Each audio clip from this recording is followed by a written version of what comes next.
ওম অখণ্ডমণ্ডলাকারং ব্যক্তং যেন চরাচরম তৎপদং শীতং যেন তস্মাৎ শ্রীগুরুবে নমঃ। ওম অজ্ঞানতিমিরান্ধস্য জ্ঞানঞ্জন শ্লোকায় চক্ষুরুন্মিলিতং যেন তস্মাৎ শ্রীগুরুবে নমঃ। গুরু কৃপা হি কেবলম, গুরু কৃপা হি কেবলম, গুরু কৃপা হি কেবলম। জয় গুরু।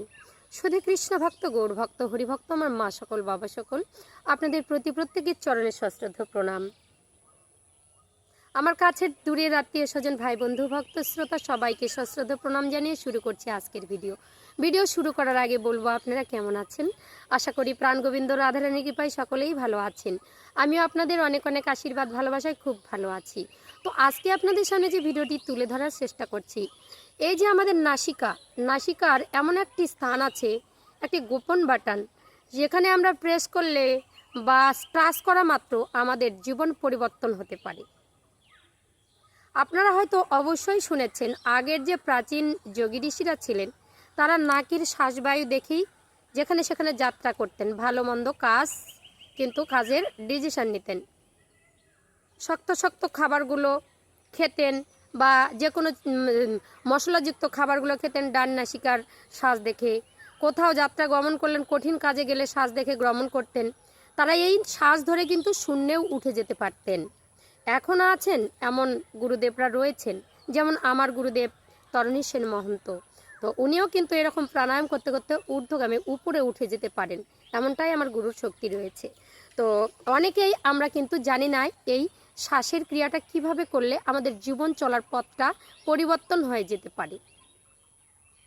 আপনারা বলবেন, দিদি ভাই এই শ্বাসকে আমরা কিভাবে বুঝবো? সত্যি আমরা শ্বাসকে কিভাবে বুঝবো, তাকে নিয়ে কিভাবে চলাফেরা করতে পারি? তো আপনাকে বলবো, অনেকে একটা জন্মতত্ত্বের ভিডিও দিয়েছিলাম, যেখানে সবাই বলছে শ্বাসটা আমরা কিভাবে দেখব। এখনই এই মুহূর্তে আপনারা নাকের নিচে আঙুল রাখুন, রেখেছেন, শ্বাস ছাড়ুন।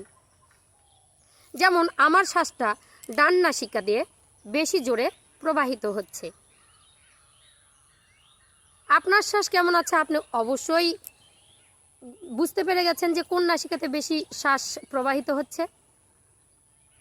যদি আপনার শ্বাস ডান নাসিকায় প্রবাহিত হয়, তাহলে সেখানে সূর্য নারী বা সূর্য শক্তি ধরা হয়, যাকে বলা হয় পিঙ্গলা।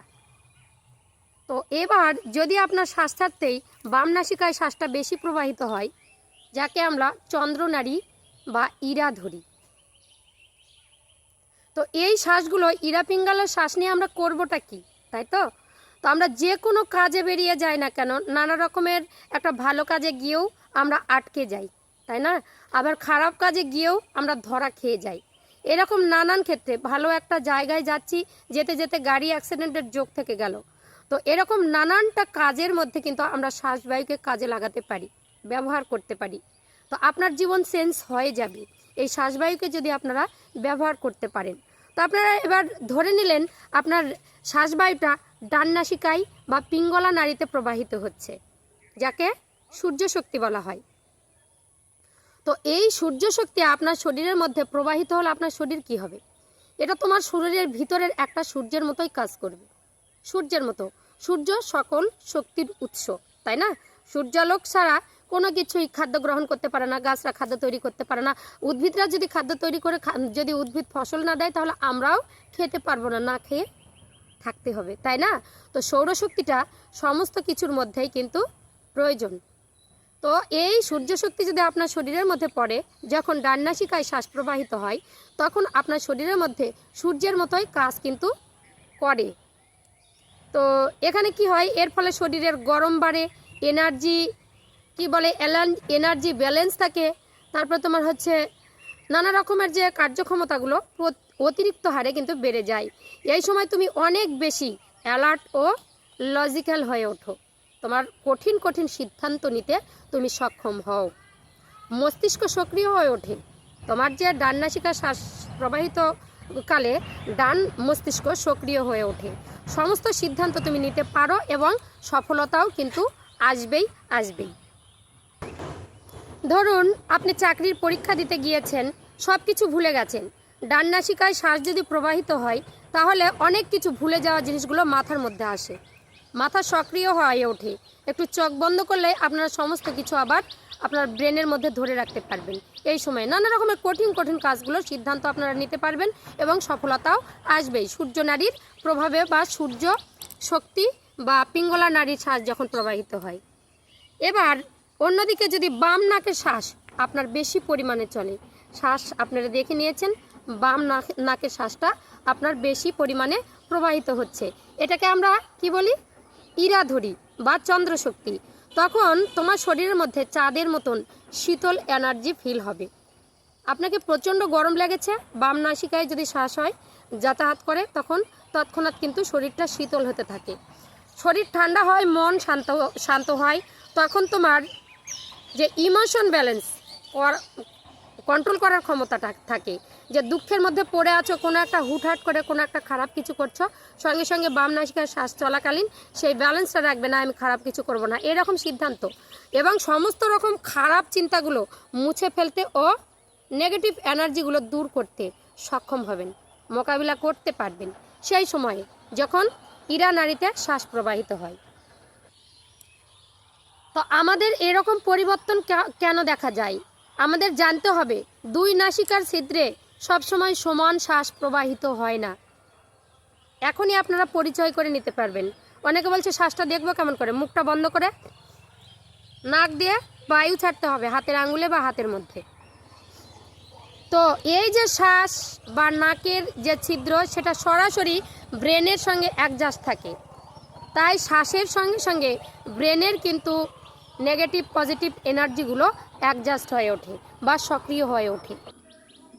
তাই শ্বাস দেখে যদি আপনারা কোনো সিদ্ধান্ত গ্রহণ করতে পারেন, ডান নাসিকা বাম নাসিকার শ্বাস দেখে, তাহলে আপনারা অবশ্যই অ্যালার্ট থাকবেন, আপনাদের জীবন পরিবর্তন হবে, জীবন পরিবর্তন হবে। আগেকার মনি ঋষিরা এই শ্বাসবায়ু দেখেই কিন্তু সমস্ত কিছু সিদ্ধান্ত নিতেন এবং সক্রিয় থাকতেন, সবসময় মানে কি বলবো, শ্বাসের দিকেই তাদের ধ্যান থাকতো। তার জন্যই তারা খুব তাড়াতাড়ি বৃদ্ধ হতেন না বা কোনো কাজে আটকা পড়তেন না, যে কথা বলতো সেটাই কিন্তু সঠিক হয়ে যেত। তারা চোখ বন্ধ করে ভবিষ্যৎবাণী করতে পারতেন এই শ্বাসবায়ুকে কাজে লাগিয়ে। তো এবার আসি আপনার এনার্জি, যে আপনার যে মর্জির উপর কিভাবে শ্বাসবায়ুকে আপনারা কন্ট্রোলে রাখতে পারবেন। ইচ্ছা করলে আপনারা শ্বাস পরিবর্তন করতে পারবেন। তো শ্বাস কি করে, নিজের ইচ্ছা মতোই চলাচল করে, নিজের ইচ্ছা মতোই প্রবাহিত হয়, কিন্তু আপনার ইচ্ছা করলে আপনারা কিন্তু পরিবর্তন করতে পারেন এই শ্বাসের গতি। ঠিক, তো এই শ্বাসের গতি আমরা কিভাবে পরিবর্তন করে আমাদের সহায়ক করে তুলব, সমস্ত কাজে আমরা তাকে মাধ্যম করে তুলব এই শ্বাসকে। তো আগে জানতে হবে ডান নাকের শ্বাস চলাকালীন আপনাদের কি কি গুরুত্বপূর্ণ কাজগুলো হবে, কি কাজে ডান নাকের শ্বাসটাকে আপনারা ইউজ করতে পারবেন। হয়তো তাড়াতাড়ি ঘুম থেকে উঠতে হবে। এবার বলবেন যদি শ্বাসবায়ু বাম নাকে থাকে তাহলে কি করব, তাহলে আপনাকে পরিবর্তন করে নিতে হবে। কি পদ্ধতিতে পরিবর্তন করবেন এখনই জানাচ্ছি। তো তবে এবার কি করব, এই শ্বাসবায়ুতে ডান নাকের নাসিকায় যখন শ্বাসবায়ু থাকে তখন আমাদের কি করা উচিত, গুরুত্বপূর্ণ কাজগুলো কি, যেমন এই যে কোন হেড এক্সারসাইজ বা ফিজিক্যাল এক্সারসাইজ, বা মনে করেন পরীক্ষার ক্ষেত্রে কঠিন পরীক্ষা, বা মনে করেন যে ডিপলি পড়াশোনা করতে হবে, কোনো গুরুত্বপূর্ণ একটা মিটিংয়ে গিয়েছেন, কোনো চাকরির পরীক্ষা দিতে গিয়েছেন, কারোর সঙ্গে মারামারি করতে গিয়েছেন, বা জাজ কোর্টে আপনাদের কাজকে যে তোমার হচ্ছে আইনকে হাতের মুঠোয় করতে চাইছেন, এরকম সমস্ত রকমের গুরুত্বপূর্ণ কাজে কিন্তু ডান নাসিকার বা পিঙ্গলা নাড়ির শ্বাস অত্যন্ত গুরুত্বপূর্ণ।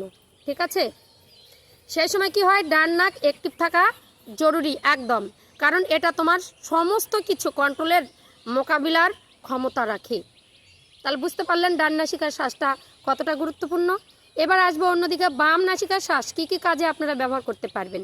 ঠিক আছে, তো বাম বায়ু ইউজ করবেন কি করে, ঠিক ঘুমাতে যাওয়ার আগে, ঘুম ঠিক হয় না ভালো করে, রাতে আপনার ঘুম ভেঙে যাচ্ছে, ঠিক করে ঘুম হয় না, সেই সময় ঘুমাতে যাওয়ার আগে আপনারা বাম নাসিকার শ্বাস দেখে ঘুমাতে যেতে পারবেন, দুঃস্বপ্নর হাত থেকে রক্ষা পাবেন, ঘুমটার ভালো হবে, এনার্জি ভালো থাকবে। মেডিটেশন কালে যখন আপনি ধ্যানে মগ্ন থাকেন তখন বাম নাসিকার যদি শ্বাসবায়ু চলে তাহলে শরীরটা শান্ত হয়, ধ্যানে মনোনিবেশ হয়। যখন আপনার খুব রাগ হয়েছে, রাগকে কন্ট্রোল দিতে পারছেন না, তখন বাম নাসিকার শ্বাস অত্যন্ত গুরুত্বপূর্ণ। ব্রেন যে আপনার ব্রেনের মধ্যে যত কিছু স্ট্রেস ফিল করছেন, সেই সময় বাম নাসিকার শ্বাস চলা কিন্তু অত্যন্ত গুরুত্বপূর্ণ। ঠিক আছে, পেন্টিং, রাইটিং, মিউজিক, এরকম নানা রকমের কাজের সময় কিন্তু এই বাম নাসিকার শ্বাস অত্যন্তভাবে এনার্জি দিয়ে থাকে। যখন তোমার খুব গরম লাগছে, এই সময় বাম নাসিকার ভিতর থেকে শান্তি ও শীতল করার ক্ষমতা থাকে এই শ্বাস প্রবাহিত থাকতে। তো এবার ইচ্ছা মতো শ্বাস আমরা কিভাবে ঘোরাবো, তাকে নিজের কন্ট্রোলে আনবো কিভাবে, এটাই হচ্ছে মজার বিষয়, তাই তো? ধরো তোমার ডান নাক বন্ধ হয়ে আছে, ঠিক আছে, তো তুমি তাকে খুলতে চাইছো। ডান নাক যদি সক্রিয় না থাকে তাহলে তুমি কঠিন কাজে যেতে পারছো না। সবসময় শ্বাস সাথ দেবে না, তোমাকে ইচ্ছা করে শ্বাসটাকে পরিবর্তন করতে হবে। ডান নাক বন্ধ আছে, সর্দির চোটে বন্ধ হয়ে গেছে, শ্বাসটা প্রবাহিত হচ্ছে না, কি করে ভালো কাজে বেরোবে? কাজে গেলে তো তোমার সফলতা আসবে না। এবার তুমি কি করবে, তোমার ডান হাতটা মুঠি করে বাম বগলের মধ্যে রাখো, অথবা তুমি বাম কাতে শুয়ে পড়ো। মাত্র 7 থেকে 8 মিনিট বা 4 থেকে 5 মিনিটের মধ্যে তোমার শ্বাস কারেন্টের মতো, ম্যাজিকের মতো পরিবর্তন হয়ে যাবে। ডান নাকের শ্বাসটা ছেড়ে দেবে, বাম নাকে গিয়ে বন্ধ হয়ে যাবে। তখন তোমার হাত মুঠি করে পা দিয়ে 3 ধাপ এগিয়ে যেয়ে কাজের মধ্যে চলে যাবে, তাহলে সমস্ত কাজ তোমার কন্ট্রোলে আসবে। অন্যদিকে যদি বাম নাসিকা বন্ধ থাকে, এরকম ঘুমের ক্ষেত্রে, মেডিটেশন ক্ষেত্রে গরম লাগছে খুব, তাহলে বাম নাসিকা কী করে খুলবেন? তাহলে এবার বাম হাতটা মুঠি করে ডান বগলের মধ্যে রাখুন, 5 থেকে 7 মিনিট রাখতে হবে, সঙ্গে সঙ্গে শ্বাসবায়ু পরিবর্তন হবে। অথবা ডান কাতে শুয়ে পড়ুন, তাহলে আপনার শ্বাসকে নিজের কন্ট্রোলে নিয়ে আসতে পারবেন, নিজের ইচ্ছা মতো আপনার কাজে বেরিয়ে যেতে পারবেন। তো প্রাচীন যুগীরা এর জন্য পাওয়ারফুল যে যোগদণ্ড সেটা সাধনা শুরু করেছিলেন, যার নাম হচ্ছে অনুলোম বিলোম। এই শ্বাসকে ছাড়া নেওয়া, শ্বাসকে ছাড়া নেওয়া, এই করতে করতে শ্বাসটা কি হয়, নিজের আয়ত্তে এসে যায়। এই প্রাণায়াম করলে নানা রকমের কষ্টকে আপনারা নিজের হাতের মুঠে নিয়ে আসতে পারবেন, তার মোকাবিলা করতে পারবেন। খুব শান্ত হয়ে বসবেন, খুব শান্ত হয়ে বসেছেন, মেরুদণ্ড সোজা রাখবেন, মেরুদণ্ড সোজা রেখেছেন। এবার পরিবেশটাকে শান্তশিষ্ট দেখছেন, চোখ বন্ধ করে কিছুক্ষণ আপনার গুরুকে স্মরণ করুন। তারপরে ডান হাতের বৃদ্ধা আঙ্গুলি দিয়ে ডান নাসিকার চাপ দিয়ে বাম নাসিকা দিয়ে ধীরে ধীরে শ্বাস গ্রহণ করুন। কিভাবে?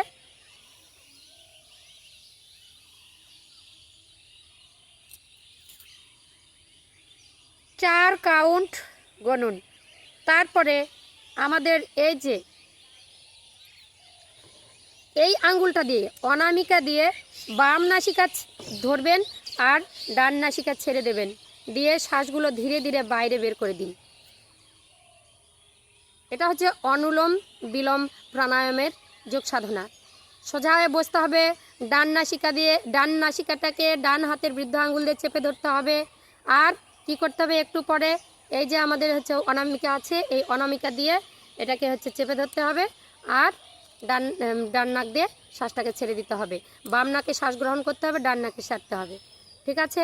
আবার অন্যদিকে আবার কি করতে হবে, বাম নাসিকা দিয়ে বাম হাতের হাত দিয়ে বাম হাতের বৃদ্ধ আঙ্গুল দিয়ে বাম নাসিকাকে চেপে ধরতে হবে, আবার ডান নাসিকা দিয়ে শ্বাস তুলতে হবে। তারপরে আবার সেই হচ্ছে অনামিকা দিয়ে আবার হচ্ছে ডান নাসিকা চেপে ধরে বা সেই বাম নাসিকা দিয়ে আবার শ্বাসটাকে ছেড়ে দিতে হবে। এইরকম করে আপনারা কন্টিনিউ করতে থাকবেন। কন্টিনিউ 5 থেকে 10 মিনিট প্রথম শুরু করবেন, 4 রাউন্ড করে ধরবেন, 4 রাউন্ড করে ছাড়বেন শ্বাস। এইভাবে করতে করতে করতে করতে প্রথম শুরু, পরে আপনারা সময়টাকে একটু বাড়িয়ে নেবেন, 5 রাউন্ড শুরু করবেন, 5 রাউন্ড শ্বাস নেবেন, 5 রাউন্ড শ্বাস ছাড়বেন। কারণ কি, আমাদের অক্সিজেনের ঘাটতি হয়, যতটা শ্বাস গ্রহণ করি তার থেকে বেশি ছাড়ি দেই, কারণ আমরা কাজে হাঁপিয়ে যাই, নানা রকম কাজ ক্ষেত্রে আমাদের শ্বাসটা বেশি চলে যায়, যার জন্য আমাদের অক্সিজেনের ঘাটতি শরীরের মধ্যে হয়। কিন্তু সমান সমান শ্বাস গ্রহণ করলে, সমান সমান শ্বাস ছাড়লে শরীরটার সমান সমান শ্বাসবায়ু চলবে। তখন সমান সমান শ্বাসবায়ু হলে আপনার শরীরে একটা শান্ত ভাব, মেডিটেশনে আপনার মনটা বেশি নিয়োজিত করতে পারবেন। সমস্ত কিছু আপনার শরীরের মধ্যে একটা যে কি বলবো, নানা রকমের স্ট্রেসগুলো কমতে থাকবে, এরকম সমান সমান শ্বাসবায়ু যাতায়াত করলে, ঠিক আছে? কিন্তু সমান শ্বাসবায়ু, 2 নাসিকায় শ্বাসবায়ু যদি একসঙ্গে চলে, কোনো জায়গায় যাত্রা করবেন না, তাহলে এর ফল কিন্তু খুব খারাপ হতে পারে, ঠিক? তো এইভাবে করছেন 5 রাউন্ড করে, পরে কিন্তু আপনাদের স্টার্ট করতে হবে। আর কিন্তু বসে থাকতে হবে 10 থেকে 15 মিনিট, এরকম প্রত্যেক দিন করে যাও, তাহলে তোমার কিন্তু শ্বাসবায়ু কন্ট্রোল থাকবে। তো এর জন্য কি হবে, টেনশন স্ট্রেস বা এই যে তোমার যত কিছু আছে সব কিছু কমে যাবে, বা ঘুম ভালো হবে, ব্লাড প্রেশার কন্ট্রোল আসবে, ইমিউনিটি পাওয়ার বাড়বে, তারপরে হচ্ছে তোমার টেম্পারেচার ব্যালেন্স যেটা সেটাকে ঠিক থাকবে, আর নাড়িগুলো অ্যাক্টিভ হয়ে যাবে, সমস্ত নাড়ি রোগ জীবাণু হচ্ছে মোকাবিলা করার ক্ষমতাটা কিন্তু বাড়বে। যখন তোমার দুটো নাক একভাবে চলবে তখন মেডিটেশন এনার্জি বেড়ে যায়, ঠিক আছে, অ্যাক্টিভ থাকে সমস্ত কিছু আপনার শরীরের। এগুলা ব্যালেন্স করতে পারে। এবার সতর্কতা কিছু রয়েছে, এই অনুলোম বিলোম আপনি কখন করবেন কখন করবেন না। যদি সর্দি কাশি থাকে তাহলে অনুলোম বিলোম করা যাবে না, কারণ শ্বাসবায়ুটা পরিষ্কার না থাকলে শ্বাস তোলা নেওয়া ভালো হবে না। আবার কি, যদি ভরপেটে থাকেন, খেয়ে উঠেই সঙ্গে সঙ্গে এরকম অনুলোম বিলোম করা যাবে না বা শ্বাসের ক্রিয়া করা যাবে না, তাহলে অ্যাক্সিডেন্ট ঘটে যেতে পারে। আর 3 নম্বর, মহিলাদের পিরিয়ডকালে কিন্তু শ্বাসবায়ুর প্রাণায়ামগুলো বন্ধ থাকবে। এই কয়টা সতর্ক মেনে আপনার প্রত্যহ সকালবেলা 5 থেকে 10 মিনিট এই শ্বাসের ক্রিয়া করলে আপনার শরীরের ব্যালেন্স ঠিক থাকবে। তো যাই হোক, আজকের ভিডিও এই পর্যন্ত। যদি ভালো লাগে অবশ্যই চ্যানেলে লাইক শেয়ার কমেন্ট করে চ্যানেলটি সাবস্ক্রাইব করে পাশে থাকবেন। প্রেম সে বলো রাধে রাধে।